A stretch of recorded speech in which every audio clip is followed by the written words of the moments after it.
Hello दोस्तों, स्वागत है आप सभी का आपके अपने चैनल हिंदी साहित्य साधना में। आज हम लोग ईदगाह कहानी को पढ़ने वाले हैं। तो मुंशी प्रेमचंद की दो कहानियां जो है यूजीसी नेट के सिलेबस में लगी हुई हैं, जिसमें से एक कहानी है दुनिया का सबसे अनमोल रतन और दूसरी कहानी है ईदगाह। दुनिया का सबसे अनमोल रतन कहानी को हम लोग इसके पहले वाले क्लास में पढ़ चुके हैं, तो अगर आप लोगों ने उस क्लास को नहीं देखा है तो जरूर से जाके देख लीजिएगा। और दूसरी कहानी है ईदगाह, जिसको हम लोग आज की क्लास में पढ़ेंगे। ईदगाह कहानी का प्रकाशन 1933 ईस्वी में हुआ था और चांद पत्रिका में इसका प्रकाशन हुआ था। और इनकी जो दूसरी कहानी है दुनिया का सबसे अनमोल रतन, उसका प्रकाशन जमाना पत्रिका में हुआ था। तो दोनों ही कहानियां जो है वो अलग अलग पत्रिका में प्रकाशित हुई थी, ये आप लोग याद रखेंगे। ये कहानी मुंशी प्रेमचंद के कहानी संग्रह मानसरोवर के भाग 1 में संकलित है।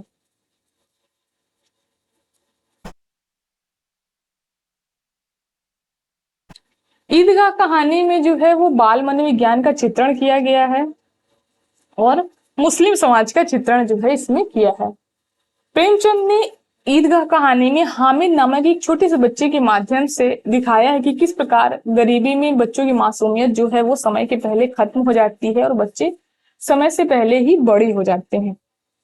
उसके अलावा इसमें पुलिस प्रशासन में व्याप्त भ्रष्टाचार का भी चित्रण इस कहानी में किया गया है। अब चलिए हम लोग इस कहानी को पढ़ना स्टार्ट करते हैं। इसमें मैंने जो इंपॉर्टेंट कथन है और पात्र हैं उनको पहले से ही हाईलाइट कर दिया है। तो चलिए हम लोग फटाफट इस कहानी को पढ़ना स्टार्ट करते हैं। पूरे 30 रोजों के बाद ईद आई है। तो कितने रोजों के बाद ईद आई है? पूरे 30 रोजों के बाद ईद आई है। जैसे अपने में हिंदुओं में उपवास होते हैं, वैसे मुस्लिम समाज में रोजे होते हैं। तो 30 रोजों के बाद पूरे ईद आई है। कितना मनोहर, कितना सुहावना प्रभाव है। वृक्षों पर अजीब हरियाली है, खेतों में कुछ अजीब रौनक है, आसमान पर कुछ अजीब लालिमा है। आज का सूर्य देखो कितना प्यारा है, कितना शीतल है, यानी संसार को ईद की बधाई दे रहा है।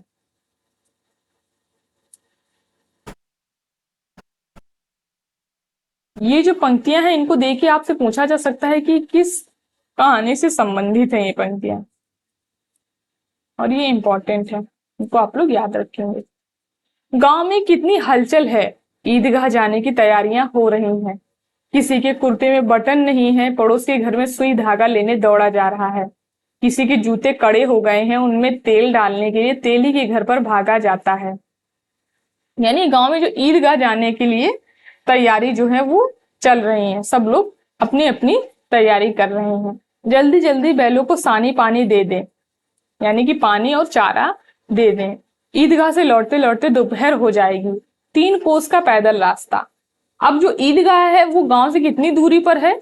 तो 3 कोस की दूरी पर है ईदगाह। ये पूछा जा सकता है पेपर में प्रश्न। फिर सैकड़ों आदमियों से मिलना भेंटना, दोपहर के पहले लौटना असंभव है। लड़के सबसे ज्यादा प्रसन्न हैं। त्योहारों में तो बच्चे सबसे ज्यादा खुश होते ही हैं। किसी ने एक रोजा रखा है, वह भी दोपहर तक, किसी ने वह भी नहीं रखा, लेकिन ईदगाह जाने की खुशी उनके हिस्से की चीज है। रोजे बड़े बूढ़ों के लिए होंगे, इनके लिए तो ईद है। रोज ईद का नाम रखते थे, आज वह आ गई। अब जल्दी पड़ी है कि लोग ईदगाह क्यों नहीं चलते। इन्हें गृहस्थी की चिंताओं से क्या प्रयोजन, क्या मतलब इनको। सेवैयों के लिए दूध और शक्कर घर में है या नहीं, इनकी बला से, ये तो सेवैयां खाएंगे। वह क्या जाने कि अब्बा जान क्यों बदहवास चौधरी कायम अली। इसमें पहला पात्र जो आया है वो है चौधरी कायम अली, कि घर दौड़े जा रहे हैं। उन्हें क्या खबर कि चौधरी आंख बदल ले तो सारी ईद जो है वो मुहर्रम हो जाए। तो इसमें ईद त्योहार का जिक्र किया गया, उसके अलावा किस त्योहार का जिक्र किया गया है? तो उसके अलावा मुहर्रम का जिक्र जो है वो किया गया है इसमें। उनकी अपनी जेबों में तो कुबेर का धन भरा हुआ है। बार बार जेब से अपना खजाना निकालकर गिनते हैं और खुश होकर फिर से रख लेते हैं। महमूद गिनता है, दूसरा पात्र है महमूद। महमूद गिनता है 1 2 10 12, उसके पास 12 पैसे हैं। मोहसिन के पास 1 2 3 8 9 15 पैसे हैं। तो मोहसिन के पास 15 पैसे हैं। इन्हीं अनगिनती पैसों में अनगिनती चीजें लाएंगे, खिलौने, मिठाइयां, बिगुल, गेंद और जाने क्या क्या। तो इनके पैसे आप लोग याद रखेंगे, इन बच्चों के पास कितने कितने पैसे हैं। उसके अलावा ये भी याद रखेंगे नीचे खिलौने भी दिए हुए हैं। तो ये सारी चीजें जो है पेपर में पूछी गई हैं, जो मैं आप लोगों को बता रही हूँ। पैसे अभी तक नहीं पूछे गए, तो पैसे हो सकता है आगे पूछ लिए जाएं। तो महमूद के पास 12 पैसे हैं और मोहसिन के पास 15 पैसे हैं। सबसे ज्यादा प्रसन्न है हामिद, और चौथा पात्र आता है इसमें हामिद। वह 4-5 साल का गरीब सूरत दुबला पतला लड़का, जिसका बाप गत वर्ष हैजे की भेंट हो गया। तो हामिद की उम्र कितनी दी है इसमें? 4 से 5 साल। और इसका जो पिता है वो किस बीमारी से मृत्यु हुई थी? तो हैजे से मृत्यु हुई थी इसकी। और माँ ना जाने क्यों पीली होती होती एक दिन मर गई, यानी ये पीलिया से इसकी माँ की मृत्यु हो गई। किसी को पता क्या बीमारी है? कहते तो कौन सुनने वाला था। दिल पर जो बीतती थी वह दिल ही में सहती थी, और जब ना सहा गया तो संसार से विदा हो गई। अब हामिद अपनी बूढ़ी दादी अमीना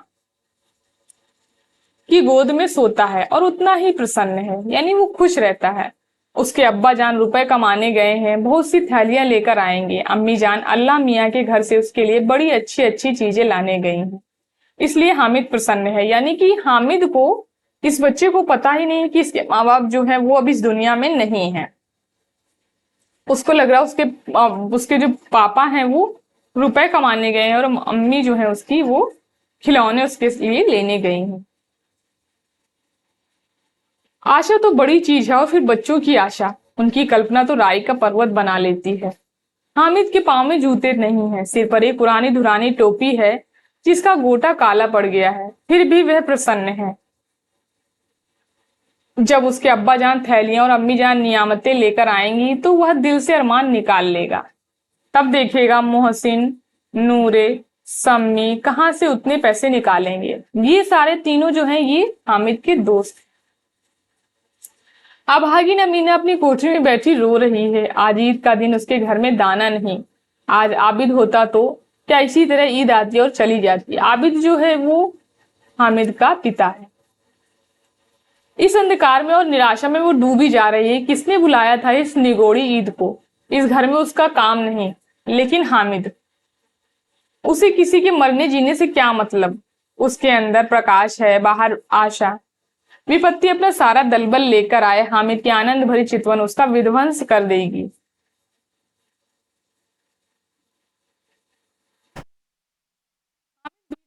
दादी से कहता है, तुम डरना नहीं अम्मा, तुम डरना नहीं अम्मा, मैं सबसे पहले आऊंगा, बिल्कुल ना डरना। अमीना का दिल कचोट रहा है। गांव के बच्चे अपने अपने बाप के साथ जा रहे हैं। हामिद का बाप अमीना के सिवा और कौन है? यानी उसका तो हामिद का अमीना के सिवा, यानी उसकी दादी के सिवा तो दुनिया में कोई है ही नहीं। उसे कैसे अकेले मेले जाने दे? उस भीड़ भाड़ से बच्चा कहीं खो जाए तो क्या होगा? नहीं, अमीना उसे यूं ना जाने देगी। नन्ही सी जान, 3 कोस चलेगा कैसे? पैर में छाले पड़ जाएंगे, जूते भी तो नहीं है। वह थोड़ी थोड़ी दूर पर उसे गोद में ले लेती, लेकिन यहाँ सेवैयां कौन पकाएगा? पैसे होते तो लौटते लौटते सब सामग्री जमा करके चटपट बना लेती। यहाँ तो घंटों चीजें जमा करने में लगेंगी। मांगे का ही तो भरोसा ठहरा, यानी उसके पास पैसे नहीं है तो वो मांग कर ही चीजें इकट्ठा करेगी। उस दिन फहीमन के कपड़े सिले थे, 8 आने पैसे मिले थे। तो फहीमन के कपड़े सिलने से कितने पैसे मिले थे? 8 आने पैसे उसको मिले थे। उस अठन्नी को ईमान की तरह बचाती चली आती थी इसी ईद के लिए, लेकिन कल ग्वालन सिर पर सवार हो गई तो क्या करती? के लिए कुछ नहीं है तो 2 पैसे का दूध तो चाहिए ही। अब तो कुल 2 आने पैसे बच रहे हैं। 3 पैसे हामिद के जेब में, 5 अमीना के बटुए में। यही तो बिसात है और ईद का त्योहार। अल्लाह ही बेड़ा पार लगाए। यानी इतने ही पैसे हैं अमीना के पास। धोबन, नाइन और मेहतरानी और चुड़ियारिन सभी तो आएंगी। सभी को तो सवैयां चाहिए, और थोड़ा किसी को आंखों नहीं लगता। किस किस से मुंह चुराएगी, और मुंह क्यों चुराए? साल भर का त्योहार है, जिंदगी खैरियत से रहे, उनकी तकदीर भी तो उन्हीं के साथ है। बच्चे को खुदा सलामत रखे, ये दिन भी कट जाएंगे। गांव से मेला चला और बच्चों के साथ हामिद भी जा रहा था। कभी सबके साथ दौड़कर आगे निकल जाते, फिर किसी पेड़ के नीचे खड़े होकर साथ वालों का इंतजार करते। ये लोग इतना धीरे धीरे चल रहे हैं, हामिद के पैरों में तो जैसे पर लग गए हैं, यानी पंख लगे हैं। वह कभी थक सकता है। शहर का दामन आ गया, यानी शहर आ गया। सड़क के किनारे, दोनों किनारों पर अमीरों के बगीचे हैं, पक्की चार दीवारी बनी हुई है, पेड़ों पर आम और लीचियां लगी हुई हैं। कभी कभी कोई लड़का कंकड़ी उठाकर आम पर निशाना लगाता, हे माली अंदर से गाली देता हुआ निकलता। लड़के वहां से एक फलांग पर हैं, खूब हंस रहे हैं। माली को कैसा उल्लू बनाया, बड़ी बड़ी इमारतें आने लगी। यह अदालत है, यह कॉलेज है, यह क्लब घर है। तो ईदगाह जाने के रास्ते में कौन कौन सी इमारतें आती हैं? अदालत, कॉलेज और क्लब घर। इनको आप लोग नोट कर लेंगे। इतने बड़े कॉलेज में कितने लड़के पढ़ते होंगे? सब लड़के नहीं है जी, बड़े बड़े आदमी हैं, सच। उनकी बड़ी बड़ी मूछें हैं, इतने बड़े हो गए अभी तक पढ़ने जाते हैं। ये कथन पेपर में पूछा जा चुका है। न जाने कब तक पढ़ेंगे और क्या करेंगे इतना पढ़कर। हामिद के मदरसे में दो तीन बड़े बड़े लड़के हैं, बिल्कुल तीन कौड़ी के, रोज मार खाते हैं, काम से जी चुराने वाले। इस जगह भी उसी तरह के लोग होंगे और क्या। क्लब घर में जादू होता है, सुना है यहाँ मुर्दों की खोपड़ियां दौड़ती हैं और बड़े बड़े तमाशे होते हैं, पर किसी को अंदर नहीं जाने देते। और वहां शाम को साहब लोग खेलते हैं, बड़े बड़े आदमी खेलते हैं, मूछो दाढ़ी वाले, और मेमे भी खेलती हैं, सच। हमारी अम्मा को यह दे दो, क्या नाम है, बैट, तो उसे पकड़ ही ना सके, घुमाते ही लुढ़क जाए। महमूद ने कहा। हमारी अम्मी जान को तो हाथ कांपने लगे। अल्लाह कसम, मोहसिन बोला। चलो, मानो आटा पीस डालती है, जरा सा बैट पकड़ लेगी तो हाथ कांपने लगेंगे। सैकड़ों घड़े रोज पानी निकालती है, 5 घड़े तो तेरी भैंस ही पी जाती है। किसी मेम को एक घड़ा पानी भरना पड़े तो आंखों तक अंधेरा आ जाए। महमूद, लेकिन दौड़ती तो नहीं, उछल कूद तो नहीं सकती। महमूद, हाँ उछल कूद तो नहीं सकती, लेकिन उस दिन मेरी गाय खुल गई थी और चौधरी की खेत में जा पड़ी। अम्मा इतना तेज दौड़ी कि मैं उन्हें पा न सका, सच।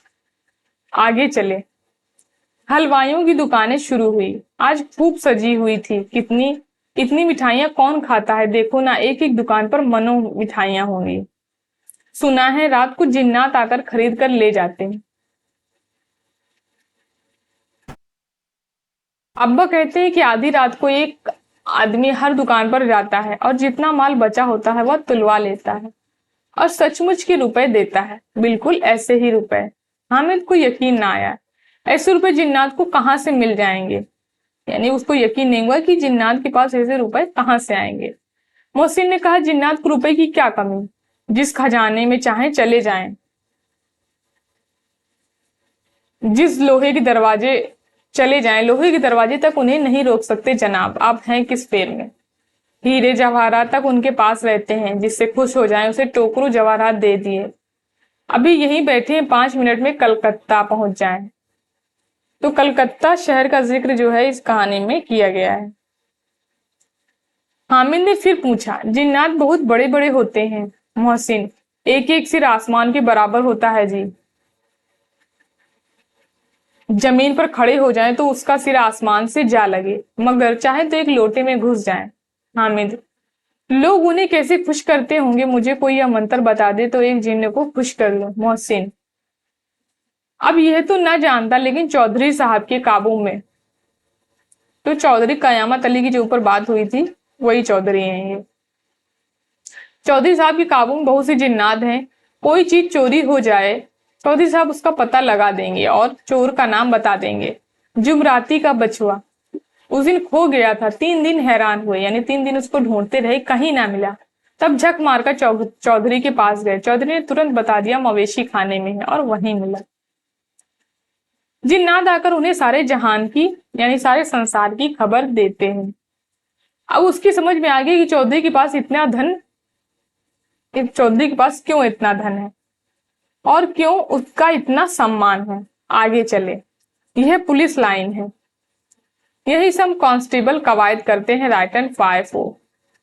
रात को बेचारे घूम घूम कर पहरा देते हैं। तो ऊपर हम लोगों ने देखा था ईदगाह जाने के रास्ते में अदालत, कॉलेज और क्लब घर पड़ते हैं, उसके बाद में ये पुलिस लाइन भी पड़ती है उसी रास्ते में।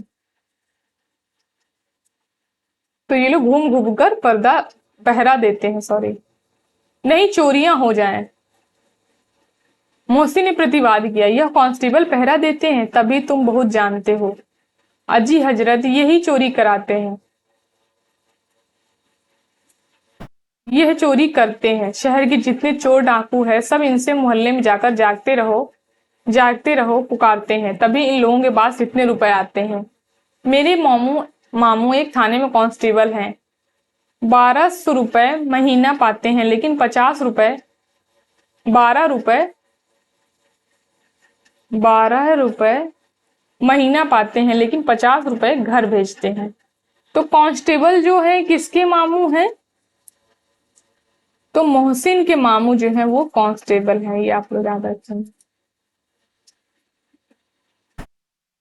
अल्लाह कसम, मैंने एक बार पूछा, मामू आप इतने रुपए कहाँ से पाते हैं? हंसकर कहने लगे, बेटा अल्लाह देता है। फिर आप ही बोले, हम लोग चाहे तो एक दिन में लाखों मार लाएं, हम तो इतना लेते हैं जितने अपने में बदनामी ना हो, जिसमें अपनी बदनामी ना हो और नौकरी ना चली जाए। हामिद ने पूछा, ये लोग चोरी करवाते हैं तो कोई पकड़ता, तो इन्हें कोई पकड़ता क्यों नहीं? मोहसिन उसकी नादानी पर दया दिखाकर बोला, अरे पागल, इन्हें कौन पकड़ेगा? पकड़ने वाले तो ये लोग खुद हैं, लेकिन अल्लाह इन्हें सजा भी खूब देता है। हराम का माल हराम में जाता है। थोड़े दिन हुए, मामू के घर में आग लग गई, सारी लेई पूंजी जल गई, एक बर्तन तक ना बचा, यानी सब कुछ जल गया। कई दिन एक पेड़ के नीचे सोए, अल्लाह कसम पेड़ के नीचे, फिर जाने कहां से 100 कर्ज लाए तो बर्तन भाड़े आए। हामिद 100 तो 50 से ज्यादा होते हैं। हाँ, कहाँ 50 कहाँ 100? 50 एक थैली भर होता है, 100 तो 2 थैलियों में भी ना आए। अब बस्ती घनी होने लगी, ईदगाह जाने वाली टोलियां नजर आने लगी, एक से एक भड़कीले वस्त्र पहने हुए, कोई इक्के तांगे पर सवार, कोई मोटर पर, सभी इत्र में बसे, सभी के दिलों में उमंग है। ग्रामीणों का ये छोटा सा दल अपनी विपन्नता से बेखबर, संतोष और धैर्य में मगन चला जा रहा था।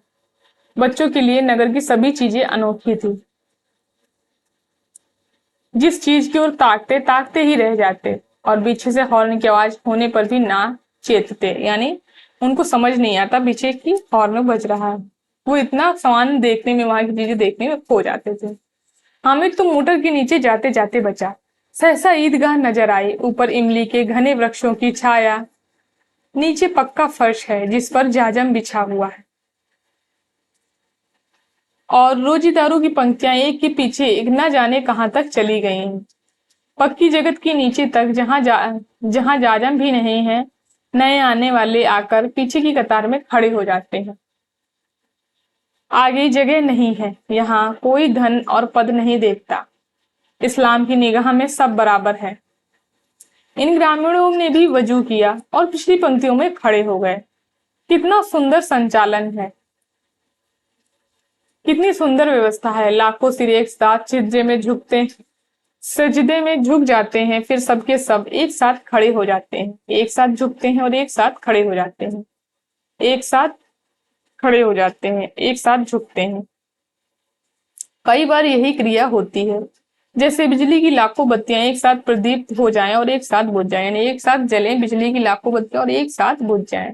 यही क्रम चलता रहता है। कितना अपूर्व दृश्य था,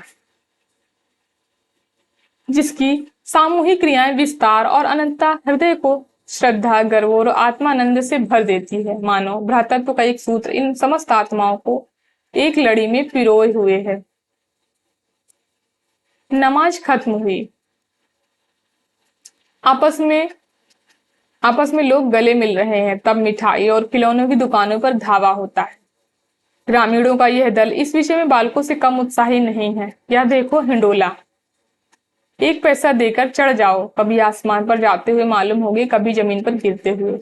यह चरखी है, लकड़ी के हाथी, घोड़े, ऊंट छड़ों में लटके हुए हैं। 1 पैसा देकर बैठ जाओ और 25 चक्करों का मजा लो। यानी 1 रुपए में और 1 पैसे में 25 चक्कर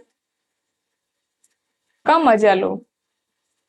महमूद और मोहसिन और नूरे और सम्मी इन घोड़ों और ऊंटों पर बैठते हैं। यानी ये चारों ही जो है, मोहसिन, महमूद, नूरे और सम्मी, ये चारों इन ऊंटों और घोड़ों पर बैठते हैं। हामिद दूर खड़ा है, 3 ही तो पैसे हैं उसके पास। यानी वो अपने पैसे जो है वो इन फिजूल चीजों में नहीं खर्चा करना चाहता। अच्छा, आप लोग इस कहानी को मेरे टेलीग्राम चैनल हिंदी साहित्य साधना पर जाकर पढ़ सकते हैं। वहां पर आपको इसकी पीडीएफ जो है वो मिल जाएगी। अपनी कुछ का 1/3 जरा से चक्कर खाने के लिए नहीं दे सकता। सब चरखियों से उतरते हैं, अब खिलौने लेंगे। उधर दुकानों की कतारें लगी हुई हैं, तरह तरह के खिलौने हैं। अच्छा, वहां खिलौने की दुकानों में कौन कौन से खिलौने हैं ये आप लोग नोट कर लेंगे। सिपाही, गुजरिया, राज, वकील, भिश्ती, धोबिन और साधु, ये खिलौने जो है वो दुकानों में लगे हुए हैं। वह कितने सुंदर खिलौने हैं, आप बोला ही चाहते हैं। महमूद सिपाही लेता है। ये बच्चों के खिलौने पेपर में पूछे गए हैं। महमूद जो है वो सिपाही लेता है, खाकी वर्दी, लाल पगड़ी वाला, कंधे पर बंदूक रखे हुए, मालूम होता है अभी कवायद किए चला आ रहा है। मोहसिन को भिश्ती पसंद आया, कमर झुकी हुई, ऊपर मशक रखे हुए, मशक का मुंह एक हाथ से पकड़े हुए, कितना प्रसन्न है, शायद कोई गीत गा रहा है, बस मशक से पानी उड़ेला ही चाहता है। नूरे को वकील से प्रेम है, कैसी विद्युता है उसके मुख पर। काला चोंगा, नीचे सफेद अचकन, अचकन के सामने की जेब में घड़ी, सुनहरी जंजीर, एक हाथ में कानून का पौधा लिए हुए, मालूम होता है अभी किसी अदालत से जिरह या बहस किए चले आ रहे हैं। यह सब 2-2 पैसे के खिलौने हैं। तो मजार में जो खिलौने थे ये 2-2 पैसे के थे, और इन लोगों ने जो लिए थे ये भी। हामिद के पास कुल 3 पैसे हैं, इतने महंगे खिलौने वह कैसे ले। उसने खिलौने भी नहीं लिए। खिलौना कहीं हाथ से छूट पड़े तो चूर चूर हो जाए, जरा पानी पड़े तो सारा रंग घुल जाए, ऐसे खिलौने लेकर वह क्या करेगा, किस काम के। मोहसिन कहता है मेरा भिश्ती रोज पानी दे जाएगा सांझ सवेरे। महमूद और मेरा सिपाही घर घर पहरा देगा, कोई चोर आएगा तो फौरन बंदूक से सैर कर देगा। नूरे और मेरा वकील खूब मुकदमा लड़ेगा। सम्मी और मेरी धोबिन रोज कपड़े धोएगी। हामिद खिलौनों की निंदा करता है, मिट्टी के ही तो हैं, गिरे तो चकनाचूर हो जाएं, लेकिन ललचाई हुई आंखों से खिलौनों को देख रहा है और चाहता है कि जरा देर के लिए उन्हें हाथ में ले सकता। उसके हाथ अनायास ही लपकते हैं, लेकिन लड़के इतने त्यागी नहीं होते, विशेषकर जब अभी नया शौक है। यानी उसको हाथ में लेने के लिए भी नहीं देखते हैं। वो निंदा जरूर करता है हामिद खिलौनों की, लेकिन उसको अब बच्चा है तो उसको खिलौने तो पसंद ही होंगे। हामिद ललचाता रह जाता है। खिलौने के बाद मिठाइयां आती हैं, किसी ने रेवड़ियां ली हैं, किसी ने गुलाब जामुन, किसी ने सोहन हलवा, मजे से खा रहे हैं। हामिद बिरादरी से पृथक है। अब आगे के पास 3 पैसे हैं, क्यों नहीं कुछ लेकर खाता। ललचाई आंखों से सबकी ओर देखता है। मोहसिन कहता है हामिद रेवड़ी ले जा, कितनी खुशबूदार है। हामिद को संदेह हुआ ये केवल क्रूर विनोद है, मोहसिन इतना उदार नहीं। लेकिन यह जानकर भी वह उसके पास जाता है। मोहसिन दोने से एक रेवड़ी निकालकर हामिद की ओर बढ़ाता है। हामिद हाथ फैलाता है, मोहसिन रेवड़ी अपने मुंह में रख लेता है। महमूद, नूरे और सम्मी खूब तालियां बजा बजा कर हंसते हैं। हामिद खिसी आ जाता है। मोहसिन अच्छा आपकी जरूर देंगे हामिद, अल्लाह कसम ले जा। हामिद रखे रहो, क्या मेरे पास पैसे नहीं हैं। सम्मी 3 ही तो पैसे हैं, 3 पैसे में क्या क्या लोगे, ये सम्मी ने कहा। महमूद हमसे गुलाब जामुन ले जाओ। हामिद मोहसिन बदमाश है। हामिद मिठाई कौन बड़ी नेमत है, किताब में इसकी बड़ी बड़ी कितनी बुराइयां लिखी हैं। मोहसिन लेकिन दिन में तो कह रहे होगे कि मिले तो खा लें, अपने पैसे क्यों नहीं निकालते। महमूद इसे समझते हैं इसकी चालाकी, जब हमारे सारे पैसे खर्च हो जाएंगे तो हमें ललचा ललचा कर खाएगा। मिठाइयों के बाद कुछ दुकानें लोहे की चीजों की, कुछ गिलट और कुछ नकली गहनों की हैं। लड़कों के लिए यहाँ कोई आकर्षण ना था, वे सब आगे बढ़ जाते हैं। हामिद लोहे की दुकान पर रुक जाता है। कई चिमटे रखे हुए हैं। उसे अम्मा का ख्याल आया, दादी के पास चिमटा नहीं है। तवे से रोटियां उतारती है तो हाथ जल जाता है। अगर वह चिमटा ले जाकर दादी को दे दे तो वह कितना प्रसन्न होगी। फिर उनकी उंगलियां कभी न जलेंगी। घर में एक काम की चीज हो जाएगी। खिलौनों से क्या फायदा, व्यर्थ में पैसे खराब होते हैं। जरा देर की तो खुशी होती है, फिर तो खिलौनों को कोई आंख उठाकर नहीं देखता। यह तो घर पहुंचते पहुंचते टूट फूट कर बराबर हो जाएंगे। चिमटा कितने काम की चीज है। रोटियां तवे से उतार लो, चूल्हे में सेक लो। कोई आग मांगने आए तो झटपट चूल्हे से निकालकर उसे दे दो। अम्मा बेचारी को कहाँ फुर्सत है कि बाजार आए, और इतने पैसे कहाँ मिलते हैं। रोज हाथ जला लेती है। तो हामिद अपनी दादी के बारे में सोच रहा है कि उसके हाथ जल जाते हैं। हामिद के साथी आगे बढ़ गए। सबील पर सबके सब शरबत पी रहे हैं। देखो सब कितने लालची हैं। इतनी मिठाइयां ली, मुझे किसी ने भी एक ना दी, पर उस पर कहते हैं कि मेरे साथ खेलो, यह मेरा काम करो। अब अगर किसी ने कोई काम करने को कहा तो पूछूंगा, खाए मिठाइयां। अब आप मुंह सड़ेगा, फोड़े फुंसियां निकलेंगी, आप ही जबान चटोरी हो जाएगी। तब घर से पैसे चुराएंगे और मार खाएंगे। किताब में झूठी बातें थोड़ी ही लिखी हैं। मेरी जबान क्यों खराब हुई। अम्मा चिमटा देखते ही दौड़कर मेरे हाथ से ले लेगी और कहेगी, मेरा बच्चा अम्मा के लिए चिमटा लाया है। कितना अच्छा लड़का है। इन लोगों के खिलौनों पर कौन इन्हें दुआएं देगा। बड़ों की दुआएं सीधे अल्लाह के दरबार में पहुंचती हैं और तुरंत सुनी जाती हैं। मैं भी इनसे मिजाज क्यों सहूं। मैं गरीब सही, किसी से कुछ मांगने तो नहीं जाता। आखिर अब्बा जान कभी ना कभी आएंगे, अम्मा भी आएंगी। फिर इन लोगों से पूछना कितने खिलौने लोगे। एक एक को टोकरियां खिलौने दूं और दिखा दूं कि दोस्तों के साथ इस तरह सलूक किया जाता है। यह नहीं कि एक पैसे की रेवड़ियां ली तो चिढ़ा चिढ़ा कर खाने लगे। सबके सब हंसेंगे कि हामिद ने चिमटा लिया है। हंसे मेरी बला से। यानी उसको किसी की भी परवाह नहीं है, बस अपनी दादी की परवाह है। उसने दुकानदार से पूछा, यह चिमटा कितने का है। दुकानदार ने उसकी ओर देखा और कोई आदमी साथ न देखकर कहा, तुम्हारे काम का नहीं है जी। बिकाऊ है कि नहीं। बिकाऊ क्यों नहीं है और यहाँ लाद कर क्यों लाए हैं, तो बताते क्यों नहीं क्या पैसे का है। 6 पैसे लगेंगे, दुकानदार ने कहा। हामिद का दिल बैठ गया। ठीक ठीक 5 पैसे लगेंगे, लेना हो तो लो, नहीं चलते बनो। हामिद ने कलेजा मजबूत करके कहा, 3 पैसे लोगे। यह कहता हुआ वह आगे बढ़ गया कि दुकानदार की घुड़कियां न सुनी। लेकिन दुकानदार ने घुड़कियां नहीं दी, बुलाकर चिमटा दे दिया। हामिद ने उसे इस तरह कंधे पर रखा मानो बंदूक है, और शान से अकड़ता हुआ संगियों के पास आया। यानी उसने चिमटा ले लिया। तो चिमटे की कितने पैसे दुकानदार ने बताए थे। 6 पैसे जो है दुकानदार ने बताए थे, लेकिन वो हामिद को 3 पैसे में ही चिमटा दे देता है। जरा सुने सबकी सब क्या आलोचनाएं करते हैं। मौसी ने हंसकर कहा, यह चिमटा क्यों लाया पगले, इसे क्या करेगा। हामिद ने चिमटे को जमीन पर पटक कर कहा, जरा अपना भिश्ती जमीन पर गिरा दो, सारी पसलियां चूर चूर हो जाएं बच्चा की। महमूद बोला, तो यह चिमटा कोई खिलौना है। हामिद, खिलौना क्यों नहीं है। अभी कंधे पर रखा बंदूक हो गई, हाथ में ले लिया फकीरों का चिमटा हो गया। चाहूं तो इसे मंजीरे का काम ले सकता हूँ। एक चिमटा जमा दूं तो तुम्हारे सारे खिलौनों की जान निकल जाए। तुम्हारे खिलौने कितना ही जोर लगाए, मेरे चिमटे का बाल भी बांका नहीं कर सकते। मेरा बहादुर शेर है चिमटा। सम्मी ने खंजरी ली थी, प्रभावित होकर बोला, मेरी खंजरी से बदलोगे। 2 आने की है। हामिद ने खंजरी की ओर उपेक्षा से देखा, मेरा चिमटा चाहे तो तुम्हारी खंजरी का पेट फाड़ डाले। बस एक चमड़ी की छिल्ली लगा दी और ढप ढप बोलने लगी।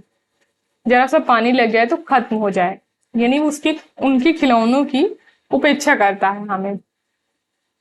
मेरा बहादुर चिमटा आग में, पानी में, आंधी में, तूफान में बराबर डटा खड़ा रहेगा। चिमटे ने सभी को मोहित कर लिया। अब पैसे किसके पास धरे हैं। फिर मेले से दूर निकल आए हैं। 9 कब के बज गए। धूप तेज हो रही है, घर पहुंचने की जल्दी हो रही। बाप से जिद भी करें तो चिमटा नहीं मिल सकता। हामिद है बड़ा चालाक, इसलिए बदमाश ने अपने पैसे बचा रखे थे। अब बालकों के 2 दल हो गए, मोहसिन, महमूद, सम्मी और नूरे एक तरफ और हामिद अकेला एक तरफ। दूसरी तरफ यानी एक तरफ मोहसिन, महमूद, सम्मी और नूरे और दूसरी तरफ अकेला हामिद। शास्त्रार्थ हो रहा है। सम्मी तो विधर्मी हो गया, दूसरे पक्ष से जामिला, यानी वो सम्मी जो है वो इन लोगों का पक्ष छोड़ करके हामिद के पक्ष में आ गया।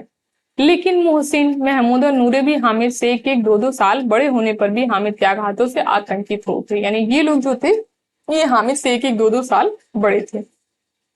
उसके पास न्याय का बल है और नीति की शक्ति। एक और मिट्टी है, दूसरी ओर लोहा, जो इस वक्त अपने को फौलाद कह रहा है। वह अजय है, घातक है। अगर कोई शेर आ जाए, मियाँ भिश्ती के छक्के छूट जाएं, जो मियाँ सिपाही मिट्टी की बंदूक छोड़कर भागे, वकील साहब की नानी मर जाए, चोंगे में मुंह छिपाकर जमीन पर लेट जाए, मगर यह चिमटा, यह बहादुर, यह रुस्तमे हिंद लपक कर शेर की गर्दन पर सवार हो जाएगा और उसकी आंखें निकाल लेगा। तो हामिद ने चिमटे को क्या कहा है? रुस्तमे हिंद बोला है। उसकी आंखें निकाल लेगा। मोहसिन ने एड़ी एड़ी चोटी का जोर लगाकर कहा, अच्छा पानी तो नहीं भर सकता। हामिद ने चिमटे को सीधा खड़ा करके कहा, भिश्ती को एक डांट लगाएगा तो दौड़ा हुआ पानी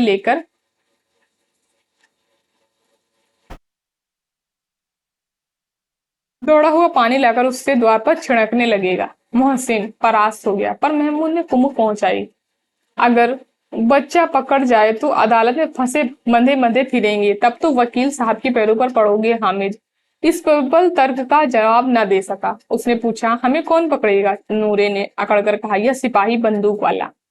हामिद ने मुंह चढ़ाकर कहा, यह बेचारे, हम रुस्तमे हिंद को पकड़ेंगे? अच्छा लाओ अभी जरा कुश्ती हो जाए, इसकी सूरत देखकर दूर से भागेंगे। पकड़ेंगे क्या बेचारे? मोहसिन को एक नई चोट सूझी। तुम्हारे चिमटे का रोज मुंह आग में जलेगा। उसने समझा था कि हामिद लाजवाब हो जाएगा, लेकिन यह बात ना हुई। हामिद ने तुरंत जवाब दिया, आग में बहादुर ही कूदते हैं जनाब। तुम्हारे यह वकील, सिपाही और भिश्ती लौंडियों की तरह घर में घुस जाएंगे। आग में वह काम है जो यह रुस्तमे हिंद ही कर सकता है। तो उसने इस वजह से बोला कि तुम्हारे चिमटे का मुंह आग में जलेगा कि इससे क्या हामिद के पास कोई जवाब नहीं होगा, लेकिन वो तब भी प्रतिवाद करता है। महमूद ने एक जोर लगाया, वकील साहब कुर्सी मेज पर बैठेंगे, तुम्हारा चिमटा तो बावर्ची खाने में जमीन पर पड़ा रहने के सिवा और क्या कर सकता है। इस तर्क ने सम्मी और नूरे को भी सजी कर दिया। कितने ठिकाने की बात कही है पट्टे ने।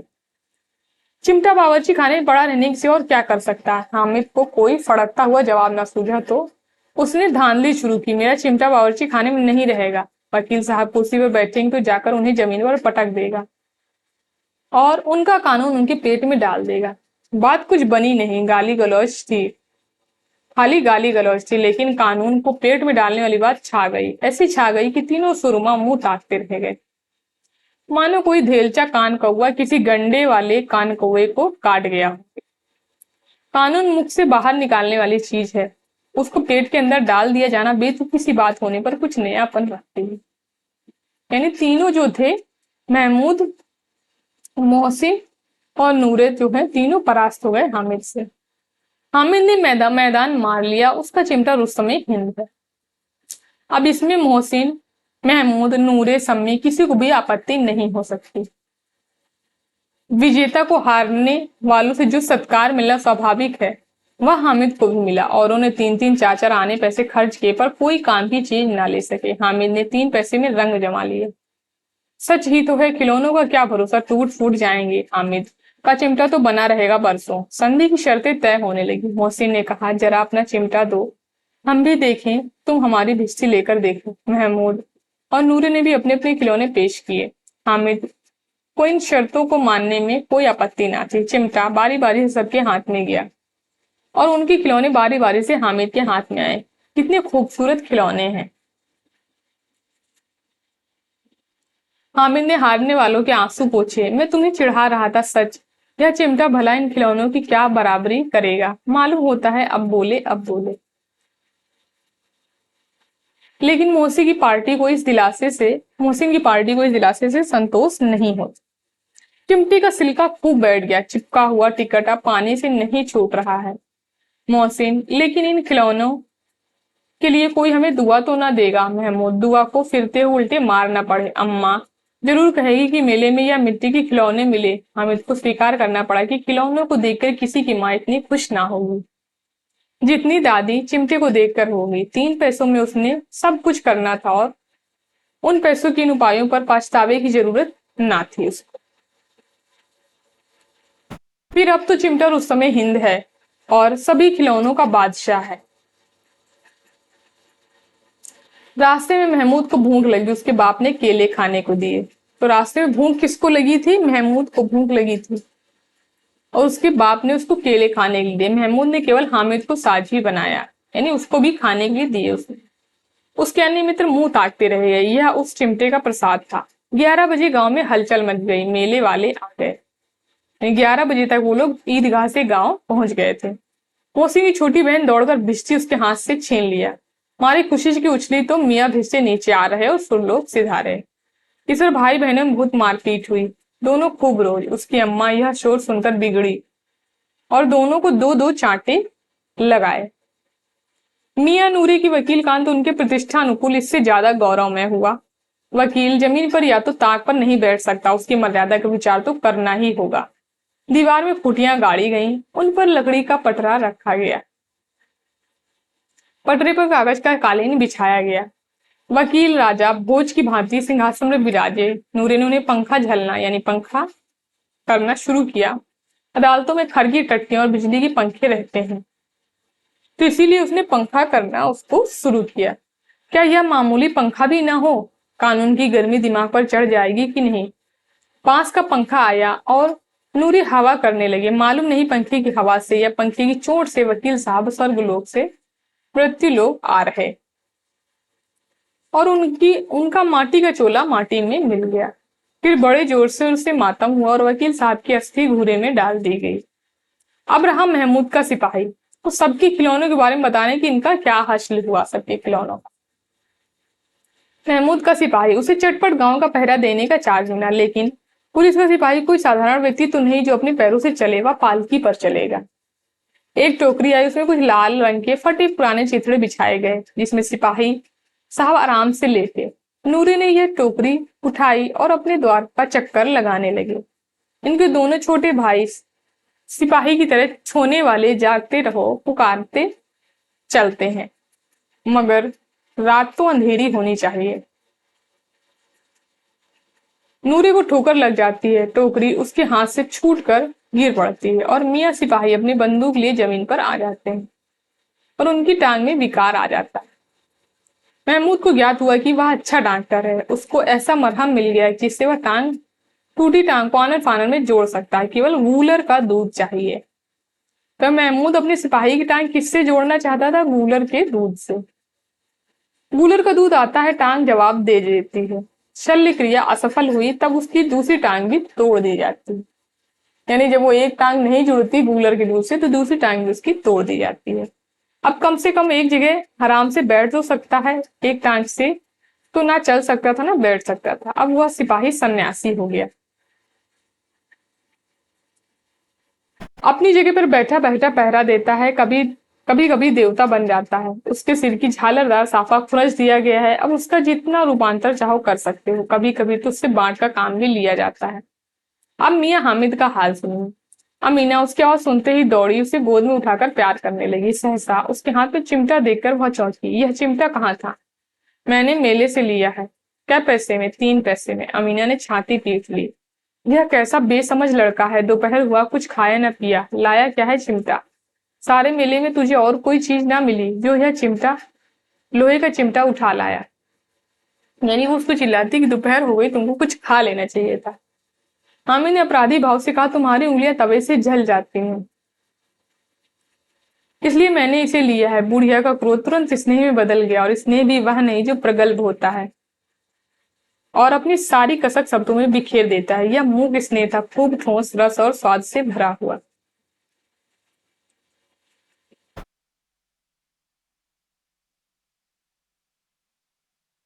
बच्चे में कितना त्याग, कितना सद्भाव और कितना विवेक है। दूसरों को खिलौने लेते और मिठाई खाते देख इसका मन कितना ललचाया होगा। इतना जब्त इसे कैसे हुआ? कैसे? वहां भी इसे अपनी बुढ़िया दादी की याद बनी रही। अमीना का मन गदगद हो गया और अब एक बड़ी विचित्र बात हुई। हामिद की चिमटे से भी विचित्र। बच्चे हामिद ने बूढ़े हामिद का पार्ट खेला था। बुढ़िया अमीना बालिका अमीना बन गई। वह रोने लगी, दामन फैलाकर हामिद को दुआएं देती जाती और आंसू की बड़ी बड़ी बूंदें गिराती जाती। हामिद इसका रहस्य क्या समझता? यानी हामिद को उन आंसुओं का रहस्य उस बच्चे को क्या ही समझ में आएगा। तो यहाँ से ये कहानी जो है वो समाप्त हो जाती है। इसमें ये जो कथन है ये इम्पोर्टेंट है, इसको आप लोग याद रखेंगे। ये देख करके पूछा जा सकता है कि किस कहानी का कथन है, तो आप लोग कंफ्यूज हो सकते हैं। एक टोकरी भर मिट्टी जो कहानी है उससे कंफ्यूज हो सकते हैं, तो इसको आप लोग जरूर याद रखेंगे। तो उम्मीद है आप लोगों ने इसके पात्र और इम्पोर्टेंट कथन जो है वो नोट कर लिया होगा। नहीं तो आप लोग जाके मेरे टेलीग्राम चैनल से इस कहानी को दोबारा से पढ़ लेंगे और इसके पात्र और कथन जो है वो नोट कर लेंगे। तो आप लोग कमेंट करके जरूर बताइएगा आप लोगों को ये क्लास कैसी लगी। धन्यवाद दोस्तों इस क्लास को लास्ट तक देखने के लिए। अगर क्लास पसंद आई हो तो लाइक करिए, शेयर करिए एंड हमारे चैनल को सब्सक्राइब करिए।